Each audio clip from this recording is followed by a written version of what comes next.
ಈ ಲೋಕದಲ್ಲಿ 2 ಥರದ ಕುಟುಂಬಗಳಿವೆ, ದೇವರ ಮಕ್ಕಳು ಹಾಗೂ ಸೈತಾನನ ಮಕ್ಕಳು. ನಾವು ಯಾರಾಗಿದ್ದೇವೆ?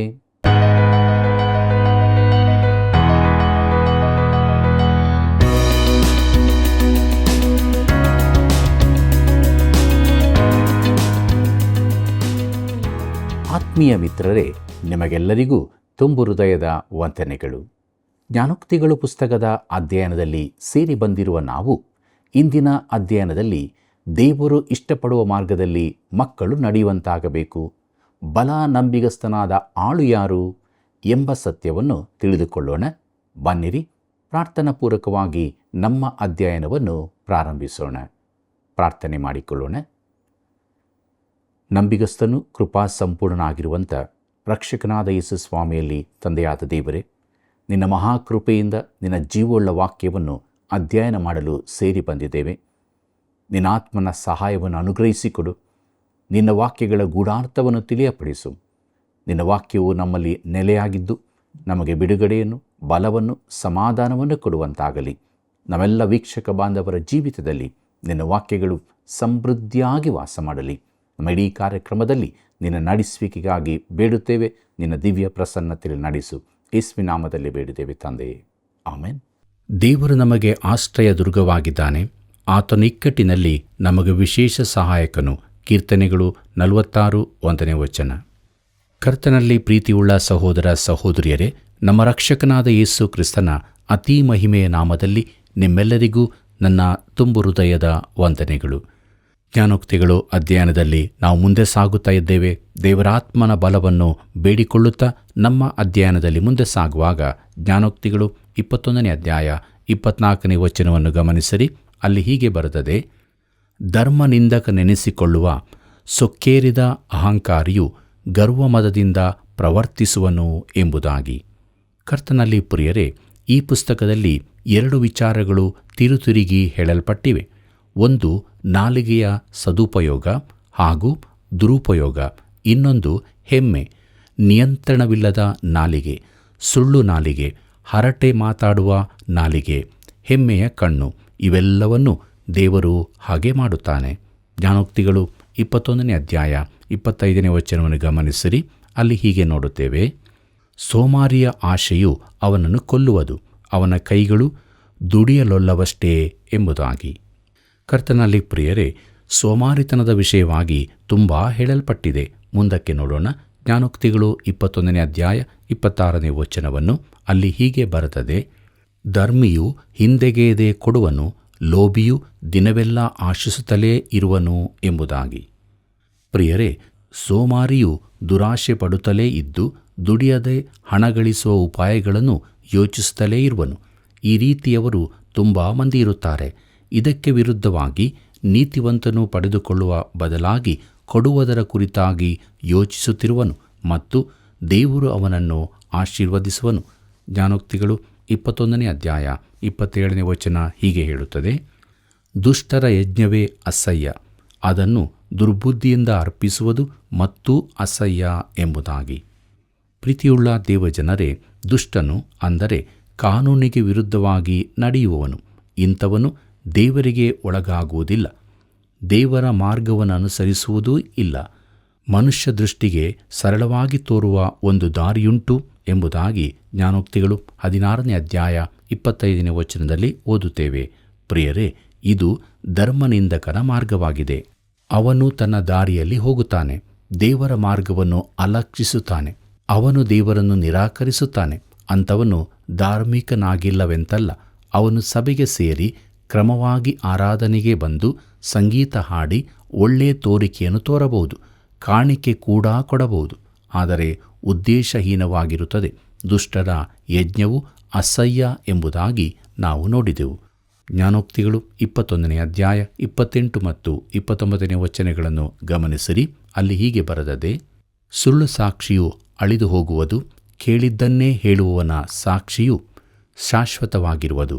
ದುಷ್ಟನ ಮುಖದಲ್ಲಿ ಲಜ್ಜೆಯಿಲ್ಲ, ಸತ್ಯವಂತನು ತನ್ನ ನಡತೆಯನ್ನು ಸರಿಪಡಿಸಿಕೊಳ್ಳುತ್ತಿರುವನು ಎಂಬುದಾಗಿ.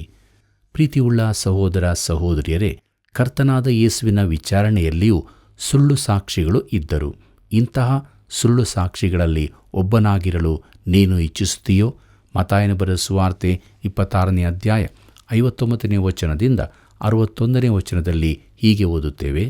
ಆಗ ಮಹಾಯಾಜಕರು ಹಿರಿಯ ಸಭೆಯವರೆಲ್ಲರೂ ಯೇಸುವನ್ನು ಕೊಲ್ಲಿಸಬೇಕೆಂದು ಆತನ ಮೇಲೆ ಸುಳ್ಳು ಸಾಕ್ಷಿಯನ್ನು ಹುಡುಕಿದರು. ಆದರೆ ಬಹು ಮಂದಿ ಸುಳ್ಳು ಸಾಕ್ಷಿಗಳು ಬಂದು ನಿಂತರೂ ಏನೂ ಸಿಕ್ಕಲಿಲ್ಲ.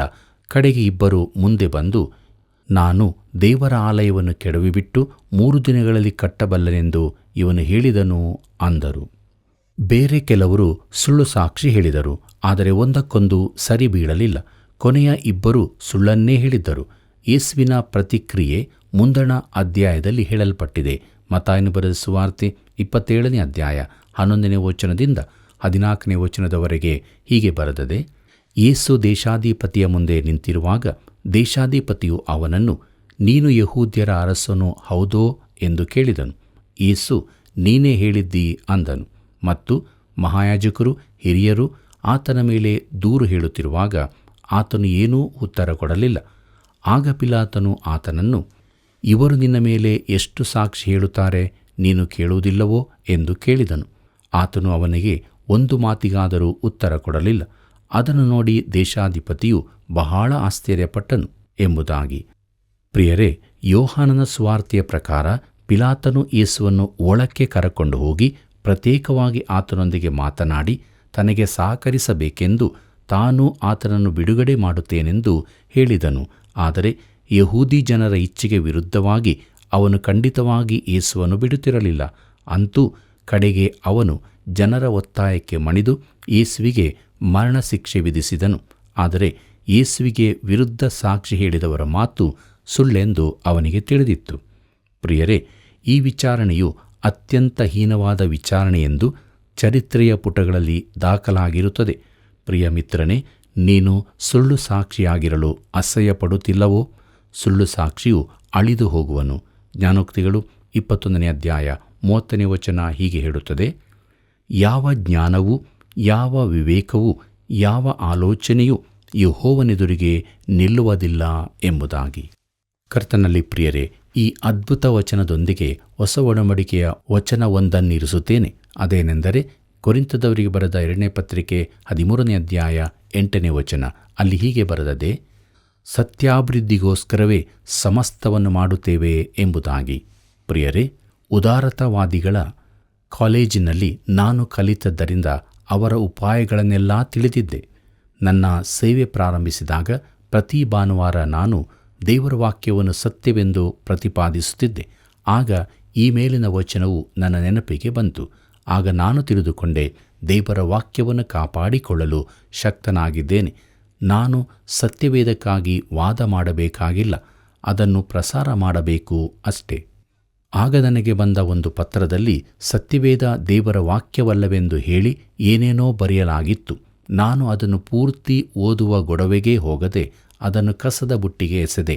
ಒಬ್ಬನು ಯಥಾರ್ಥವಾಗಿ ಕ್ರಿಸ್ತನ ಕಡೆಗೆ ತಿರುಗಿಕೊಂಡರೆ ಅವನಿಗೆದುರಾದ ಸತ್ಯವೇದದ ಕುರಿತ ಸಂಶಯಗಳು ತನ್ನಿಂದ ತಾನಾಗಿಯೇ ಪರಿಹಾರವಾಗುವವು. ಜ್ಞಾನೋಕ್ತಿಗಳು 21ನೇ ಅಧ್ಯಾಯ 31ನೇ ವಚನ ಹೀಗೆ ಹೇಳುತ್ತದೆ. ಅಶ್ವಬಲವು ಯುದ್ಧ ದಿನಕ್ಕಾಗಿ ಸನ್ನದ್ಧವಾಗಿದ್ದರೂ ಜಯವು ಯೆಹೋವನದೇ ಎಂಬುದಾಗಿ. ಪ್ರಿಯರೇ, ದಾವೀದನು ಇದನ್ನು ಕಲಿತುಕೊಂಡನು. ಅವನು ಬರೆದಿದ್ದಾನೆ, ಕೀರ್ತನೆ 27:3ನೇ ವಚನದಲ್ಲಿ, ನನಗೆ ವಿರೋಧವಾಗಿ ದಂಡು ಬಂದಿಡಿದರೂ ನನಗೇನು ಭಯವಿಲ್ಲ, ಚದುರಂಗ ಬಲವು ಯುದ್ಧ ಸನ್ನದ್ಧವಾಗಿ ನಿಂತರೂ ಭರವಸೆಯುಳ್ಳವನಾಗಿಯೇ ಇರುವೆನು ಎಂಬುದಾಗಿ. ಪ್ರಿಯರೇ, ಆಸನು ಇದನ್ನು ಕಲಿತನು. 2ನೇ ಪೂರ್ವಕಾಲ ವೃತ್ತಾಂತ 14ನೇ ಅಧ್ಯಾಯ 11ನೇ ವಚನದಲ್ಲಿ ನೋಡುತ್ತೇವೆ. ಆಸನು ತನ್ನ ದೇವರಾದ ಯೆಹೋವನಿಗೆ, ಯೆಹೋವನೇ, ಬಲಿಷ್ಠನು ಬಲಹೀನನ ಮೇಲೆ ಬೀಳುವಲ್ಲಿ ನಿನ್ನ ಹೊರತು ರಕ್ಷಕನಿಲ್ಲ. ನಮ್ಮ ದೇವರಾದ ಯೆಹೋವನೇ, ನಮ್ಮನ್ನು ರಕ್ಷಿಸು. ನಿನ್ನಲ್ಲಿ ಭರವಸವಿಟ್ಟು ನಿನ್ನ ಹೆಸರಿನಲ್ಲಿ ಈ ಮಹಾಸಮೂಹಕ್ಕೆ ವಿರುದ್ಧವಾಗಿ ಯುದ್ಧಕ್ಕೆ ಬಂದೆವಲ್ಲ. ಯೆಹೋವನೇ, ನಮ್ಮ ದೇವರು ನೀನು, ನರರು ನಿನ್ನನ್ನು ಎದುರಿಸಿ ಗೆಲ್ಲಬಾರದು ಎಂದು ಮೊರೆಯಿಟ್ಟನು ಎಂಬುದಾಗಿ. ಪ್ರಿಯರೇ, ದೇವರನ್ನು ನಂಬುವುದು ಎಷ್ಟು ಒಳ್ಳೆಯದು. ಇದರ ಅರ್ಥ ನಾವು ಸಿದ್ಧರಾಗಿರಬೇಕೆಂದಲ್ಲ. ಯೇಸು ಹೇಳಿದ್ದಾನೆ, ಬಲಿಷ್ಠನಾದವನು ತನ್ನ ಸೈನ್ಯ ಸಿದ್ಧಪಡಿಸಿ ಅರಮನೆಯನ್ನು ಕಾಪಾಡಿಕೊಳ್ಳುತ್ತಾನೆ. ಅವನಿಗಿರುವುದೆಲ್ಲವೂ ಭದ್ರವಾಗಿರುತ್ತದೆ. ಆದರೆ ಭದ್ರತೆಯು ಯೆಹೋವನಿಂದಲೇ. ಬೇಕಾದ ಸಿದ್ಧತೆ ಮಾಡಿಕೋ, ಆದರೆ ನಿನ್ನ ನಂಬಿಕೆ ಕರ್ತನಾದ ಯೇಸುವಿನ ಮೇಲಿರಲಿ. ನೀನು ಆತನಲ್ಲಿ ಶಾಂತನಾಗಿರು. ಪ್ರೀತಿಯುಳ್ಳ ದೇವಜನರೇ, ಇಲ್ಲಿಗೆ ಜ್ಞಾನೋಕ್ತಿಗಳು ಪುಸ್ತಕದ 21ನೇ ಅಧ್ಯಾಯದ ಧ್ಯಾನವನ್ನು ನಾವು ಮಾಡಿ ಮುಗಿಸಿದ್ದೇವೆ. ಮುಂದಕ್ಕೆ ನಾವು ಜ್ಞಾನೋಕ್ತಿಗಳು 22ನೇ ಅಧ್ಯಾಯದ ಧ್ಯಾನವನ್ನು ಪ್ರಾರಂಭಿಸೋಣ. ಹಣದಿಂದ ಕೊಂಡುಕೊಳ್ಳಬಹುದಾದ್ದೆಲ್ಲವೂ ಇದ್ದ ಸೊಲೊಮೋನನು ಲೌಕಿಕ ಸಂಪತ್ತುಗಳಿಗೆ ಹೆಚ್ಚಿನ ಪ್ರಾಮುಖ್ಯತೆ ಕೊಡಲಿಲ್ಲ ಎಂಬುದಾಗಿ ನಾವು ಇಲ್ಲಿ ನೋಡಲಿದ್ದೇವೆ. ಜ್ಞಾನೋಕ್ತಿಗಳು 22ನೇ ಅಧ್ಯಾಯ 1ನೇ ವಚನ ಹೀಗೆ ಹೇಳುತ್ತದೆ: ಬಹುಧನಕ್ಕಿಂತಲೂ ಒಳ್ಳೆಯ ಹೆಸರು ಉತ್ತಮ, ಬೆಳ್ಳಿ ಬಂಗಾರಕ್ಕಿಂತಲೂ ಸತ್ಕೀರ್ತಿಯು ಅಮೂಲ್ಯ ಎಂಬುದಾಗಿ. ಪ್ರೀತಿಯುಳ್ಳ ದೇವಜನರೇ, ಅನೇಕ ಭಾಷಾಂತರಗಳಲ್ಲಿ ಒಳ್ಳೆಯ ಎಂಬ ಶಬ್ದ ಇರುವುದಿಲ್ಲ. ಅಂದರೆ ವಚನ ಹೀಗಿರುತ್ತದೆ: ಬಹುಧನಕ್ಕಿಂತಲೂ ಹೆಸರು ಉತ್ತಮ ಎಂಬುದಾಗಿ. ಇಲ್ಲಿನ ಹೆಸರು ಅಂದರೆ ನಿನಗೆ ಹೆತ್ತವರು ಇಟ್ಟ ಹೆಸರಲ್ಲ, ಆದರೆ ನಿನ್ನ ಜೀವಿತದ ಮೂಲಕ ನೀನು ಸಂಪಾದಿಸಿರುವಂಥದ್ದು. ದಾವೀದನ ಬಳಿಯಲ್ಲಿ ಶೂರರೆಂದು ಕರೆಸಿಕೊಳ್ಳುವ ಒಂದು ಗುಂಪು ಇತ್ತು. ಅವರು ಶ್ರೇಷ್ಠ ವ್ಯಕ್ತಿಗಳಾಗಿದ್ದು ತಮಗೆ ಒಳ್ಳೆ ಹೆಸರನ್ನುಳಿಸಿಕೊಂಡಿದ್ದರು. ಉದಾಹರಣೆಗೆ ಬೇನಾಯನು. 2ನೇ ಸಮುವೇಲ 23ನೇ ಅಧ್ಯಾಯ 20ನೇ ವಚನ ಹೀಗೆ ಹೇಳುತ್ತದೆ: ಯೆಹೋಯಾದಾವನ ಮಗನು ಕಬ್ಜಯೇಲಿನ ಪರಾಕ್ರಮಶಾಲಿಯೂ ಆದ ಬೇನಾಯನು ಇನ್ನೊಬ್ಬನು. ಇವನು ಅನೇಕ ಶೂರಕೃತ್ಯಗಳನ್ನು ನಡೆಸಿದನು. ದೃಷ್ಟಾಂತ: ಒಂದು ಸಾರಿ ಮೋವಾಬ್ಯನಾದ ಆರಿಯೇಲನ 2 ಮಕ್ಕಳನ್ನು ಕೊಂದನು. ಇನ್ನೊಮ್ಮೆ ಹಿಮಕಾಲದಲ್ಲಿ ಒಂದು ಸಿಂಹವು ಗುಂಡಿಯಲ್ಲಿ ಬಿದ್ದಿರಲು ಇವನು ಆ ಗುಂಡಿಗೆ ಇಳಿದು ಹೋಗಿ ಅದನ್ನು ಕೊಂದನು ಎಂಬುದಾಗಿ. ಪ್ರಿಯರೇ, ಹಿಮಕಾಲದಲ್ಲಿ ಅನೇಕರು ಮನೆಯಿಂದ ಹೊರಗೇ ಬರಲಿಕ್ಕಿಲ್ಲ. ಆದರೆ ಈ ಬೇನಾಯನು ಹಿಮಕಾಲದಲ್ಲಿ ಒಂದು ಸಿಂಹವನ್ನು ಕೊಂದನು. ಬೇನಾಯನು ಈ 3ರಲ್ಲಿ ಹೆಸರುಗೊಂಡವನು ಎಂಬುದಾಗಿ 2ನೇ ಸಮುವೇಲ 23ನೇ ಅಧ್ಯಾಯ 22ನೇ ವಚನದಲ್ಲಿ ಓದುತ್ತೇವೆ. ಪ್ರಿಯರೇ, ದಾವೀದನ 3 ಮಂದಿ ಶೂರರಲ್ಲಿ ಅವನು ಮೇಲ್ಮಟ್ಟದವನಾಗಿದ್ದನು. ಬಹುಧನಕ್ಕಿಂತಲೂ ಒಳ್ಳೆಯ ಹೆಸರು ಉತ್ತಮ ಎಂಬುದಕ್ಕೆ ಇದೇ ಉದಾಹರಣೆಯಾಗಿದೆ. ಜ್ಞಾನೋಕ್ತಿಗಳು 22ನೇ ಅಧ್ಯಾಯ 2ನೇ ವಚನವನ್ನು ಗಮನಿಸಿರಿ. ಅಲ್ಲಿ ಹೀಗೆ ಬರೆದದೆ: ಬಡವರು ಬಲ್ಲಿದರು ಸ್ಥಿತಿಯಲ್ಲಿ ಎದುರು ಬದುರಾಗಿದ್ದಾರೆ, ಯೆಹೋವನೇ ಅವರೆಲ್ಲರನ್ನೂ ಸೃಷ್ಟಿಸಿದನು ಎಂಬುದಾಗಿ. ಪ್ರೀತಿಯುಳ್ಳ ದೇವಜನರೇ, ಇದರ ಅರ್ಥ ದೇವರ ಎದುರಿನಲ್ಲಿ ಎಲ್ಲರೂ ಸಮಾನರೇ ಎಂದು. ಆದರೆ ವಿಶ್ವ ಭಾತೃತ್ವದ ವಿಚಾರ ಮಾತಾಡುವುದಾದರೆ ಎಚ್ಚರದಿಂದಿರು. ಸತ್ಯವೇದವು ಅದನ್ನು ಕಲಿಸುವುದಿಲ್ಲ. ಆದರೆ ಸತ್ಯವೇದ ತಿಳಿಸುವುದೇನೆಂದರೆ, ನಾವೆಲ್ಲರೂ ಮಾನವ ಜನಾಂಗದ ಸದಸ್ಯರು ಆಗಿದ್ದು ನಾಶನ ಪಾತ್ರರು, ದೇವರಿಗೆ ವಿರುದ್ಧವಾದ ಸ್ವಭಾವ ಹೊಂದಿದವರಾಗಿದ್ದೇವೆ ಎಂದು. ನಾವು ನಂಬಿಕೆಗೆ ಯೋಗ್ಯರಲ್ಲದ್ದರಿಂದ ಒಬ್ಬರಿಂದೊಬ್ಬರು ಕಾಪಾಡಿಕೊಳ್ಳಬೇಕಾಗಿದೆ. ಆತನು ಒಬ್ಬನಿಂದಲೇ ಎಲ್ಲ ಜನಾಂಗದವರನ್ನು ಹುಟ್ಟಿಸಿ ಅವರವರು ಇರತಕ್ಕ ಕಾಲಗಳನ್ನು ಅವರವರ ನಿವಾಸಗಳ ಮೇರೆಗಳನ್ನು ನಿಷ್ಕರ್ಷಿಸಿ ಭೂಮಂಡಲದಲ್ಲೆಲ್ಲ ವಾಸ ಮಾಡಿಸಿದನು ಎಂಬುದಾಗಿ ಅಪೊಸ್ತಲ ಕೃತ್ಯಗಳು 17ನೇ ಅಧ್ಯಾಯ 26ನೇ ವಚನದಲ್ಲಿ ಓದುತ್ತೇವೆ. ಮತ್ತು ಪ್ರಿಯರೇ, ಈ ಕಾರಣದಿಂದ ನಾವೆಲ್ಲರೂ ಆತನ ಎದುರಿಗೆ ಸಮಾನರಾಗಿದ್ದೇವೆ. ನಾವು ದೇವರ ಮಕ್ಕಳಾಗುತ್ತೇವೆ, ನಾವು ಮಾನವರಾಗಿದ್ದೇವೆ ಎಂಬ ಕಾರಣದಿಂದಲ್ಲ, ಆದರೆ ಯೇಸು ಕ್ರಿಸ್ತನ ಮೇಲಣ ನಂಬಿಕೆಯಿಂದಲೇ. ತನ್ನ ಕಾಲದ ಧಾರ್ಮಿಕ ನಾಯಕರಿಗೆ ಯೇಸು ಹೇಳಿದ್ದನು, ಸೈತಾನನು ನಿಮ್ಮ ತಂದೆ ಎಂದು. ಯೋಹಾನ ಬರೆದ ಸುವಾರ್ತೆ 8ನೇ ಅಧ್ಯಾಯ 44ನೇ ವಚನದಲ್ಲಿ ಇದನ್ನು ಓದುತ್ತೇವೆ. ಪ್ರಿಯರೇ, ಆದ್ದರಿಂದಲೇ ಈ ಲೋಕದಲ್ಲಿ 2 ಥರದ ಕುಟುಂಬಗಳಿವೆ, ದೇವರ ಮಕ್ಕಳು ಹಾಗೂ ಸೈತಾನನ ಮಕ್ಕಳು ಎಂಬುದಾಗಿ. ಆದ್ದರಿಂದ ವಿಶ್ವ ಪಿತೃತ್ವ ಎಂಬುದು ಖಂಡಿತ ಇಲ್ಲ. ಪ್ರಿಯರೇ, ಈ ವಚನ ಹೇಳುತ್ತದೆ, ಯೆಹೋವನೇ ಅವರನ್ನೆಲ್ಲ ಸೃಷ್ಟಿಸಿದನು, ನಾವು ಆತನ ಸೃಷ್ಟಿಗಳಾಗಿದ್ದೇವೆ. ದೇವರು ಎಲ್ಲರ ಸೃಷ್ಟಿಕರ್ತನು, ಆದರೆ ಎಲ್ಲರ ತಂದೆಯಲ್ಲ. ಜ್ಞಾನೋಕ್ತಿಗಳು 22ನೇ ಅಧ್ಯಾಯ 3ನೇ ವಚನ ಹೀಗೆ ಹೇಳುತ್ತದೆ: ಜಾಣನು ಕೇಡನ್ನು ಕಂಡು ಅಡಗಿಕೊಳ್ಳುವನು, ಬುದ್ಧಿಹೀನನು ಮುಂದೆ ಹೋಗಿ ನಷ್ಟಪಡುವನು ಎಂಬುದಾಗಿ. ಪ್ರಿಯ ಸ್ನೇಹಿತನೇ, ನೀನು ಜ್ಞಾನ ನೆನೆಸಿಕೊಳ್ಳಬೇಕೋ?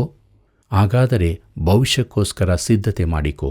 ಈ ಕಾರ್ಯದಲ್ಲಿ ನಿನಗೆ ಸಹಾಯ ಮಾಡಬಲ್ಲವರು ತುಂಬ ಮಂದಿ ಸಿಗುತ್ತಾರೆ. ಜೀವವಿಮಾ ಸಂಸ್ಥೆಗಳು, ಸಂಘಗಳೂ ಇವೆ. ನಿನ್ನ ನಿವೃತ್ತಿ ಜೀವನಕ್ಕಾಗಿ ತಕ್ಕ ಸಿದ್ಧತೆ ಮಾಡಲು, ಮಕ್ಕಳ ಭವಿಷ್ಯಕ್ಕಾಗಿ ತಯಾರು ಮಾಡಲು ನಿನಗೆ ಸಹಾಯ ಸಿಗಬಹುದು. ಆದರೆ ಇದಕ್ಕೂ ಮುಂದೆ ನಿನ್ನ ನಿತ್ಯತ್ವದ ಕುರಿತಾಗಿ ಏನು? ತನ್ನ ನಿತ್ಯತ್ವಕ್ಕಾಗಿ ತಕ್ಕ ಸಿದ್ಧತೆ ಮಾಡಿರದವನನ್ನು ಸತ್ಯವೇದವು ಬುದ್ಧಿಹೀನನೆಂದು ಕರೆಯುತ್ತದೆ. ದೇವಸೇವಕರಾದ ಡಾಕ್ಟರ್ ವರ್ನನ್ ಮ್ಯಾಗಿಯವರು ಈ ರೀತಿಯಾಗಿ ಹೇಳುತ್ತಾರೆ, ನಾನು ಟೆನ್ನೆಸಿಯ ನ್ಯಾಶ್ವಿಲ್ಲೆಯಲ್ಲಿರುವಾಗ ಯುವಕನಾಗಿದ್ದು ದೇವರಿಂದ ತುಂಬ ದೂರ ಹೋಗಿದ್ದೆ. ಅಲ್ಲಿನ ಒಂದು ಯುವ ದಂಪತಿಗಳು ಬಹು ಶ್ರೀಮಂತ ಕುಟುಂಬಕ್ಕೆ ಸೇರಿದವರಿದ್ದರು. ಒಂದು ರಾತ್ರಿಯ ನೃತ್ಯಕೂಟದಲ್ಲಿ ಅವರು ತಮ್ಮ ವಿವಾಹ ನಿಶ್ಚಯವನ್ನು ತಿಳಿಸಿ ಮುಂದೆ ವಿವಾಹವಾದರು. ಅವರ ವಿಷಯ ತುಂಬ ಪ್ರಚಾರವಾಯಿತು. ಅವರು ತಮ್ಮ ಮನೆಯನ್ನು ಎಲ್ಲ ಹಳೆ ಕಲಾಕೃತಿಗಳಿಂದ ತುಂಬಿಸಿದರು. ವಿವಾಹದ ಬಳಿಕ ಪರ್ವತ ಪ್ರದೇಶಗಳಿಗೆ ಪ್ರವಾಸಕ್ಕೆ ಹೋದರು. ಅಲ್ಲಿ ಒಂದು ತಿರುವಿನಲ್ಲಿ ಅಪಘಾತವಾಗಿ ಕೆಳಗಣ ಆಳವಾದ ಕಣಿವೆಗೆ ಅವರ ಕಾರು ಬಿದ್ದು ಸುಟ್ಟು ಹೋಗಿ ಇಬ್ಬರೂ ಸತ್ತರು. ಅವರ ಹೆತ್ತವರು ಅವರ ಮನೆಯನ್ನು ಬೀಗ ಹಾಕಿ ಮುಚ್ಚಿಟ್ಟರು. ನಾನು ರಕ್ಷಿಸಲ್ಪಟ್ಟ ಬಳಿಕ ಆ ದಾರಿಯಾಗಿ ಹೋಗುವಾಗೆಲ್ಲ ಅವರು ಆ ಮನೆಯನ್ನು ಸಿದ್ಧ ಮಾಡಲು ಪಟ್ಟ ಪ್ರಯಾಸವನ್ನೆಲ್ಲ ನೆನಪಿಸಿಕೊಳ್ಳುತ್ತಿದ್ದೆ. ಆದರೆ ಅದರಲ್ಲಿ ಒಂದು ತಾಸೂ ಕೂಡ ವಾಸ ಮಾಡಲು ಆಗಲಿಲ್ಲ ಎಂಬುದಾಗಿ. ಪ್ರಿಯರೇ, ನಾವು ನಮ್ಮ ನಿತ್ಯತ್ವಕ್ಕಾಗಿ ತಕ್ಕ ತಯಾರಿ ಮಾಡಿಕೊಳ್ಳುವುದು ಎಷ್ಟು ಅಗತ್ಯವಲ್ಲವೇ?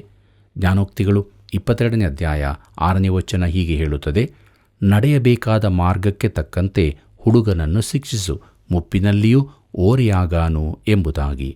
ಕರ್ತನಲ್ಲಿ ಪ್ರಿಯರೇ, ಮಕ್ಕಳನ್ನು ಯೋಗ್ಯವಾದ ದಾರಿಯಲ್ಲಿ ನಡೆಯುವಂತೆ ಬೆಳೆಸಬೇಕು. ಅವರು ನಡೆಯಬೇಕಾದ ದೇವರ ಉದ್ದೇಶದ ಮಾರ್ಗವೊಂದುಂಟು. ಹೆತ್ತವರು ಆ ಮಾರ್ಗವನ್ನು ಕಂಡುಕೊಳ್ಳಬೇಕು. ತಮಗೆ ಸರಿತೋಚಿದ ಮಾರ್ಗದಲ್ಲಿ ಅವನನ್ನು ಬೆಳೆಸದೆ ದೇವರು ಇಷ್ಟಪಡುವ ಮಾರ್ಗದಲ್ಲೇ ಬೆಳೆಸಬೇಕು. ಜ್ಞಾನೋಕ್ತಿಗಳು 22ನೇ ಅಧ್ಯಾಯ 13ನೇ ವಚನವನ್ನು ಗಮನಿಸಿರಿ. ಅಲ್ಲಿ ಹೀಗೆ ಬರೆದದೆ, ಹೊರಗೆ ಸಿಂಹವಿದೆ, ನನ್ನನ್ನು ಬೀದಿಯಲ್ಲಿ ಕೊಂದೀತು ಎಂಬುದು ಸೋಮಾರಿಯ ನೆವ ಎಂಬುದೇ. ಪ್ರೀತಿಯುಳ್ಳ ದೇವಜನರೇ, ಇಲ್ಲಿ ಮತ್ತೊಮ್ಮೆ ಸೋಮಾರಿಯ ಕುರಿತಾಗಿ ಹೇಳಲ್ಪಟ್ಟಿದೆ. ಇದರಲ್ಲಿ ಸ್ವಲ್ಪ ಮಟ್ಟಿನ ಹಾಸ್ಯವೂ ಇದೆ. ಸೋಮಾರಿಯು ಅನೇಕ ನೆವನಗಳನ್ನು ಹುಡುಕುತ್ತಾನೆ. ತುಂಬ ಚಳಿಯಿರುವುದರಿಂದ ಗದ್ದೆ ಉಳುವುದಕ್ಕಾಗುವುದಿಲ್ಲ. ಈಗ ಇನ್ನೊಂದು ಹೊಸ ನೆವನ, ದಾರಿಯಲ್ಲಿ ಸಿಂಹವಿದೆ, ನನ್ನನ್ನು ತಿಂದು ಬಿಟ್ಟಿತು, ಇದು ಕೂಡ ಸುಳ್ಳೇ. ಜ್ಞಾನೋಕ್ತಿಗಳು 22ನೇ ಅಧ್ಯಾಯ 15ನೇ ವಚನ ಹೀಗೆ ಹೇಳುತ್ತದೆ, ಮೂರ್ಖತನವು ಹುಡುಗನ ಮನಸ್ಸಿಗೆ ಸಹಜ, ಆದರೆ ಶಿಕ್ಷಕನ ಬೆತ್ತವು ಅದನ್ನು ತೊಲಗಿಸುವುದು ಎಂಬುದಾಗಿ. ಕರ್ತನಲ್ಲಿ ಪ್ರಿಯರೇ, ಇಂತಹ ಮಕ್ಕಳನ್ನು ಶಿಸ್ತಿಗೊಳಪಡಿಸುವ ವಿಧಾನಗಳನ್ನು ತಿರುತಿರುಗಿ ಹೇಳಲಾಗಿದೆ. ಶಿಸ್ತು ಮಕ್ಕಳ ಜೀವಿತದಲ್ಲಿ ಅವಶ್ಯ. ಸರಿಯಾದ ಶಿಸ್ತಿನಿಂದ ಮಕ್ಕಳು ಸಿಟ್ಟಿಗೇಳುವುದಿಲ್ಲ. ಮಾತ್ರವಲ್ಲದೆ ಅದು ನಮ್ಮ ಸಿಟ್ಟನ್ನು ತೀರಿಸುವ ವಿಧಾನವೂ ಅಲ್ಲ. ಸರಿಯಾದ ಶಿಸ್ತಿನ ಶಿಕ್ಷಣದಿಂದ ಮಕ್ಕಳ ಮೂರ್ಖತನವು ನಿವಾರಣೆಯಾಗುತ್ತದೆ. ಜ್ಞಾನೋಕ್ತಿಗಳು 22ನೇ ಅಧ್ಯಾಯ 28ನೇ ವಚನವನ್ನು ಗಮನಿಸಿರಿ. ಅಲ್ಲಿ ನಾವು ಹೀಗೆ ನೋಡುತ್ತೇವೆ, ನಿನ್ನ ಪಿತೃಗಳು ಹಾಕಿದ ಪೂರ್ವಕಾಲದ ಮೇರೆಯನ್ನು ಒತ್ತಬೇಡ ಎಂಬುದಾಗಿ. ಕರ್ತನಲ್ಲಿ ಪ್ರಿಯರೇ, ದೇವರು ಇಸ್ರಾಯೇಲ್ಯರನ್ನು ಐಗುಪ್ತದಿಂದ ಹೊರತಂದಾಗ ಆತನು ಅವರಿಗೆ ಒಂದು ದೇಶವನ್ನು ಕೊಟ್ಟನು. ಅವರಲ್ಲಿನ ಪ್ರತಿಯೊಂದು ಕುಲಕ್ಕೂ ಒಂದೊಂದು ಭಾಗವನ್ನು ಹಂಚಿಕೊಟ್ಟಿದ್ದನು ಮತ್ತು ಪ್ರತಿ ಕುಲದ ಪ್ರತಿಯೊಂದು ಗೋತ್ರದವರಿಗೂ ಆ ಭಾಗದಲ್ಲಿ ಪಾಲನ್ನು ಕೊಟ್ಟಿದ್ದನು. ಮತ್ತು ಈ ಪ್ರತಿಯೊಂದು ಗೋತ್ರದವರು ತಮ್ಮ ಪಾಲಿನ ಸ್ಥಳಕ್ಕೆ ಮೇರೆಯನ್ನು ಹಾಕಿಕೊಂಡಿದ್ದರು. ಸಾಮಾನ್ಯವಾಗಿ ಇದು ಕಲ್ಲಿನಿಂದ ಮಾಡಿದ ಸಾಲು ಆಗಿತ್ತು. ದೇವಸೇವಕರಾದ ಡಾಕ್ಟರ್ ವರ್ನನ್ ಮ್ಯಾಗಿಯವರು ಈ ರೀತಿಯಾಗಿ ಹೇಳುತ್ತಾರೆ, ನನ್ನ ಮನೆಯ ಜಾಗದಲ್ಲಿ ಕೂಡ ಎರಡೂ ಬದಿಯಲ್ಲಿ ಹಿತ್ತಾಳೆಯ ಬಳೆಯ ಗುರುತುಗಳಿದ್ದು, ನನ್ನ ಜಾಗ ಎಲ್ಲಿ ಆರಂಭವಾಗುತ್ತದೆ, ಎಲ್ಲಿ ಕೊನೆಗೊಳ್ಳುತ್ತದೆ ಎಂಬುದನ್ನು ಸೂಚಿಸುತ್ತದೆ. ಈ ಇಡೀ ಜಾಗದಲ್ಲಿ ಹಣ್ಣಿನ ಮರಗಳ ತೋಟವಿತ್ತು. ಆ ಸ್ಥಳವನ್ನು ವಿಭಾಗಿಸುವಾಗ ಗುರುತುಗಳನ್ನು ಹಾಕಿರಬಹುದು. ನಾನು ನನ್ನ ಸ್ಥಳದ ಮೇರೆಯೊಳಗೇ ಇರಬೇಕೆಂಬ ಉದ್ದೇಶದಿಂದ ಈ ಗುರುತುಗಳನ್ನು ಹಾಕಲಾಗಿದೆ ಎಂಬುದಾಗಿ. ಪ್ರಿಯರೇ, ದೇವರು ಇಸ್ರಾಯೇಲರಿಗೆ ಅವರ ಸ್ವಾಸ್ಥ್ಯದ ಮೇರೆಗಳ ಕುರಿತಾಗಿ ಸ್ಪಷ್ಟವಾದ ನಿಯಮಗಳನ್ನು ಕೊಟ್ಟಿದ್ದನು.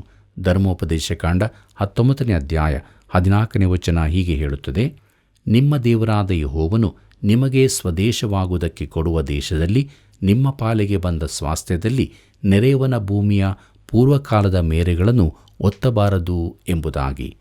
ಪ್ರಿಯರೇ, ಈ ಮೇರೆಗಳು ವಂಶಾನುಗತವಾಗಿ ಬಂದಿದ್ದು ಬಹು ಪ್ರಾಮುಖ್ಯವಾದವುಗಳಾಗಿದ್ದವು. ಒಬ್ಬ ಮನುಷ್ಯನು ವೃದ್ಧನಾಗಿ ಕಣ್ಣಿನ ದೃಷ್ಟಿ ಕ್ಷೀಣವಾದಾಗ ಅವನ ನೆರೆಯವನು ತನ್ನ ಜಾಗದ ಮೇರೆಯನ್ನು ಒತ್ತುವ ಸಾಧ್ಯತೆಯಿತ್ತು. ಆದರೆ ಈ ರೀತಿ ಮಾಡಬಾರದು ಎಂದು ದೇವರು ಅಪ್ಪಣೆ ಕೊಟ್ಟಿದ್ದನು. ಹಾಗೆ ಮಾಡುವುದಾದರೆ ಅದು ನಿಜವಾಗಿ ಮೋಸವಾಗಿದೆ. ಕರ್ತನಲ್ಲಿ ಪ್ರಿಯರೇ, ಈಗ ನಾನು ಇದಕ್ಕೆ ಒಂದು ಆತ್ಮಿಕ ಅರ್ಥವನ್ನು ತಿಳಿಸುತ್ತೇನೆ. ನಾನು ಇದನ್ನು ಹೇಳುವಾಗ ಸ್ವಲ್ಪ ಕಠಿಣವಾಗಿ ಕಾಣಬಹುದು, ಆದರೆ ಈ ದಿನಗಳಲ್ಲಿ ಕ್ರೈಸ್ತ ಮೇರೆಗಳು ತೆಗೆಯಲ್ಪಟ್ಟಿವೆ ಎಂದು ನಾನು ಭಾವಿಸುತ್ತೇನೆ. ಅದು ಮೊದಲಿಗೆ ಆಧುನಿಕತೆ ಎಂಬುದರಿಂದ ತೆಗೆಯಲ್ಪಟ್ಟಿತ್ತು. ಈಗ ಉದಾರೀಕರಣದಿಂದಾಗಿ ಈ ಉದಾರವಾದಿಗಳು ಹೇಳುತ್ತಾರೆ, ಈ ಹಳೆ ಅಪೋಸ್ತಲ ಪೌಲನು ಕಲಿಸಿದ ಬೋಧನೆಗಳು ಈಗಕ್ಕೆ ಅನ್ವಯಿಸುವುದಿಲ್ಲ. ಈಗ ನಾವು ತುಂಬ ವಿದ್ಯಾವಂತರಾಗಿರುವುದರಿಂದ ಸತ್ಯವೇದದ ಪ್ರೇರಣೆ ಎಂಬುದು ನಮಗೆ ಅಗತ್ಯವಿಲ್ಲ. ನಾವು ಅದನ್ನು ಬಿಟ್ಟು ಬಿಡಬಹುದು. ಕ್ರಿಸ್ತನ ದೈವತ್ವದ ಬೋಧನೆಯನ್ನು ನಾವು ಬಿಡಬಹುದು. ಈ ಹಳೇ ಕಾಲದ ಕ್ರೈಸ್ತ ವಿಶ್ವಾಸದ ಆಧಾರವಾಗಿದ್ದ ಬೋಧನೆಗಳು ಅನೇಕ ಪುರಾತನ ಸಭೆಗಳಿಂದಲೂ ಮಾಯವಾಗಿದೆ. ಅದಕ್ಕೆ ಅವರು ಕೊಡುವ ಕಾರಣವೇನೆಂದರೆ ನಾವು ಸಮಯಕ್ಕೆ ತಕ್ಕಂತೆ ಬೆಳೆಯಬೇಕು ಎಂಬುದಾಗಿ. ಆದರೆ ನಾನು ಹೇಳುವುದೇನೆಂದರೆ ನಾವು ಆ ಮೇರೆಗಳನ್ನು ಪುನಃ ಸ್ಥಾಪಿಸತಕ್ಕದ್ದು. ಈ ಹಳೇ ಮೇರೆಗಳಿಂದಾಗಿಯೇ ನಮ್ಮ ದೇಶವು ಮಹಾನ್ ದೇಶವೆಂದೆನಿಸಿಕೊಂಡಿದೆ. ನೈತಿಕ ಮೌಲ್ಯದ ಮೇರೆಗಳು, ಆತ್ಮಿಕ ಸತ್ಯಗಳು, ಸತ್ಯವೇದದ ಆಧಾರ ಇವೆಲ್ಲವೂ ಈ ದಿನಗಳಲ್ಲಿ ಕಳಚಿ ಹೋಗಿವೆ. ನಾವು ಸುತ್ತಲೂ ನೋಡುವಾಗ ಪ್ರತಿಯೊಬ್ಬನೂ ಸಮಸ್ಯೆಗಳಿಗೆ ತನ್ನದೇ ಆದ ಪರಿಹಾರವನ್ನು ಕೇಳುತ್ತಾನೆ. ಆದರೆ ಸತ್ಯವೇದಾನುಸಾರವಾದ ಪರಿಹಾರವನ್ನು ಯಾರೂ ಹೇಳುತ್ತಿಲ್ಲ. ನಮ್ಮ ದೇಶದಲ್ಲಿ ಆರಂಭದಲ್ಲಿದ್ದ ಮೇರೆಗಳನ್ನು ನಾವು ಪುನಃ ಸ್ಥಾಪಿಸುವುದೊಳ್ಳೆಯದು. ಜ್ಞಾನೋಕ್ತಿಗಳು 22ನೇ ಅಧ್ಯಾಯ 29ನೇ ವಚನ ಹೀಗೆ ಹೇಳುತ್ತದೆ, ತನ್ನ ಕೆಲಸದಲ್ಲಿ ಚಟುವಟಿಕೆಯಾಗಿರುವವನನ್ನು ನೋಡು. ಇಂಥವನು ರಾಜರನ್ನು ಸೇವಿಸುವನಲ್ಲದೆ ನೀಚರನ್ನು ಸೇವಿಸುವುದಿಲ್ಲ ಎಂಬುದಾಗಿ. ಪ್ರೀತಿಯುಳ್ಳ ದೇವಜನರೇ, ಚಟುವಟಿಕೆಯಿಂದಿರುವವನನ್ನು ದೇವರು ಗೌರವಿಸುತ್ತಾನೆ. ಯೇಸು ಹೇಳಿದ್ದು ಇಂಥವರಿಗೆ ಬಲ ನಂಬಿಗಸ್ತನಾದ ಒಳ್ಳೆಯ ಆಳು ಎಂದು. ಮತ್ತಾಯನ ಬರೆದ ಸುವಾರ್ತೆ 25ನೇ ಅಧ್ಯಾಯ 21ನೇ ವಚನದಲ್ಲಿ ಇದನ್ನು ನಾವು ನೋಡುತ್ತೇವೆ. ಪ್ರಿಯರೇ, ಇದು ನಾವು ಮಾಡುವ ಕೆಲಸದ ಮೊತ್ತದ ಆಧಾರದಿಂದಲ್ಲ. ಪ್ರಿಯ ಮಿತ್ರನೇ, ನೀನು ಸಾಕ್ಷಿ ಕೊಟ್ಟ ಜನರ ಸಂಖ್ಯೆಗಾಗಿ ಅಲ್ಲ, ಆದರೆ ಆತನು ನಿನಗೆ ಕೊಟ್ಟ ಕಾರ್ಯದಲ್ಲಿ ನೀನೆಷ್ಟು ನಂಬಿಗಸ್ತನಾಗಿದ್ದಿ ಎಂಬ ಆಧಾರದಲ್ಲಿ. ಅದು ಒಂದು ವೇಳೆ ಮನೆಯಲ್ಲಿ ಒಂದು ಮಗುವಿನ ತಾಯಿಯಾಗಿರಬಹುದು. ಮೋಶೆಯ ತಾಯಿ ಈ ರೀತಿ ನಂಬಿಗಸ್ತಳಾಗಿದ್ದಳು. ಅವಳ ಹೆಸರು ಸತ್ಯವೇದದಲ್ಲಿ ಬರೆಯಲ್ಪಟ್ಟಿದೆ. ಇದು ನಂಬಿಗಸ್ತಿಕೆಗೆ ಬಹುಮಾನ. ಪ್ರಿಯರೇ, ರೋಮಾಪುರದವರಿಗೆ ಬರೆದ ಪತ್ರಿಕೆ 12ನೇ ಅಧ್ಯಾಯ 10 ಮತ್ತು 11ನೇ ವಚನದಲ್ಲಿ ಪೌಲನು ಹೀಗೆ ಹೇಳಿದ್ದಾನೆ, ಕ್ರೈಸ್ತ ಸಹೋದರರು ಅಣ್ಣ ತಮ್ಮಂದಿರೆಂದು ಒಬ್ಬರನ್ನೊಬ್ಬರು ಪ್ರೀತಿಸಿರಿ. ಮಾನ ಮರ್ಯಾದೆಯನ್ನು ತೋರಿಸುವುದರಲ್ಲಿ ಒಬ್ಬರಿಗಿಂತ ಒಬ್ಬರು ಮುಂದಾಗಿರಿ. ಜಾಗ್ರತೆ ಬೇಕಾದಲ್ಲಿ ಆಲಸ್ಯವಾಗಿರದೆ ಆಸಕ್ತ ಚಿತ್ತರಾಗಿದ್ದು ಕರ್ತನ ಸೇವೆ ಮಾಡುವರಾಗಿರಿ ಎಂಬುದಾಗಿ. ಪ್ರಿಯರೇ, ಇದೆಲ್ಲದರ ಅರ್ಥ ದೇವರಿಗೆ ನಂಬಿಗಸ್ತರಾಗಿರುವುದೇ ಆಗಿದೆ. ನಾವು ಹಾಗೆಯೇ ಇರತಕ್ಕದ್ದು. ಕರ್ತನಲ್ಲಿ ಸಹೋದರ ಸಹೋದರಿಯರೇ, ನಾವು ಹೇಗಿದ್ದೇವೆ? ನಂಬಿಗಸ್ತರಾಗಿ ನಮ್ಮ ಜೀವಿತದಲ್ಲಿ ಮುಂದೆ ಸಾಗುತ್ತಾ ಇದ್ದೇವೆಯೋ? ಒಬ್ಬರನ್ನೊಬ್ಬರು ಪ್ರೀತಿಸುತ್ತಾ ಇದ್ದೇವೆಯೋ? ಮಾನ ಮರ್ಯಾದೆಯನ್ನು ತೋರಿಸುವುದರಲ್ಲಿ ಮುಂದಾಗಿದ್ದೇವೆಯೋ? ನಮ್ಮನ್ನು ನಾವು ಪರೀಕ್ಷೆ ಮಾಡಿಕೊಂಡು ದೇವರ ವಾಕ್ಯ ಹೇಳಿದ ಹಾಗೆ ಬಲ ನಂಬಿಗಸ್ತನಾದ ಒಳ್ಳೆಯ ಆಳು ಎಂಬ ರೀತಿಯ ಜೀವಿತವನ್ನು ನಾವು ಜೀವಿಸೋಣ. ದೇವರ ಆಶೀರ್ವಾದವನ್ನು ಹೊಂದಿಕೊಳ್ಳೋಣ. ಹೀಗಾಗುವಂತೆ ದೇವರು ತಾನೇ ಸಹಾಯ ಮಾಡಿ ನಡೆಸಲಿ. ಕರ್ತನ ಕೃಪೆಯು ಸದಾ ನಿಮ್ಮ ಸಂಗಡ ಇರಲಿ. ಪ್ರಿಯರೇ, ನಾಲಿಗೆಯ ಸದುಪಯೋಗ ಹಾಗೂ ದುರುಪಯೋಗ ಎಂಬ ವಿಚಾರವನ್ನು ನಾವು ತಿಳಿದುಕೊಂಡೆವು. ದೇವರ ಎದುರಿನಲ್ಲಿ ಎಲ್ಲರೂ ಸಮಾನರೇ. ಇದು ಬಹು ಗಂಭೀರವಾದ ಸತ್ಯ. ನಾವು ನಮ್ಮ ಮಕ್ಕಳು ದೇವರು ಸಿದ್ಧಪಡಿಸಿದ ಜೀವವುಳ್ಳ ಮಾರ್ಗದಲ್ಲಿ ನಡೆಯೋಣ. ದೇವರನ್ನು ಮಹಿಮೆ ಪಡಿಸೋಣ. ಪ್ರಿಯ ವೀಕ್ಷಕರೇ, ಎಷ್ಟೊಂದು ಅರ್ಥಗರ್ಭಿತವಾದ ಸತ್ಯಗಳನ್ನು ನಾವು ತಿಳಿದುಕೊಂಡೆವು ಅಲ್ಲವೇ? ಇತರರು ಕೂಡ ಬೆಳಕಿನ ಜೀವಿತಕ್ಕೆ ಬರುವಂತಾಗಲು ಈ ಸೇವೆಯ ಅಭಿವೃದ್ಧಿಗಾಗಿ 9845616412 ಮೊಬೈಲ್ ಸಂಖ್ಯೆಗೆ ಕರೆ ಮಾಡಿರಿ. ಮತ್ತೆ ನಾವು ಭೇಟಿಯಾಗೋಣ. ನಿಮಗೆಲ್ಲರಿಗೂ ತುಂಬು ಹೃದಯದ ವಂದನೆಗಳು.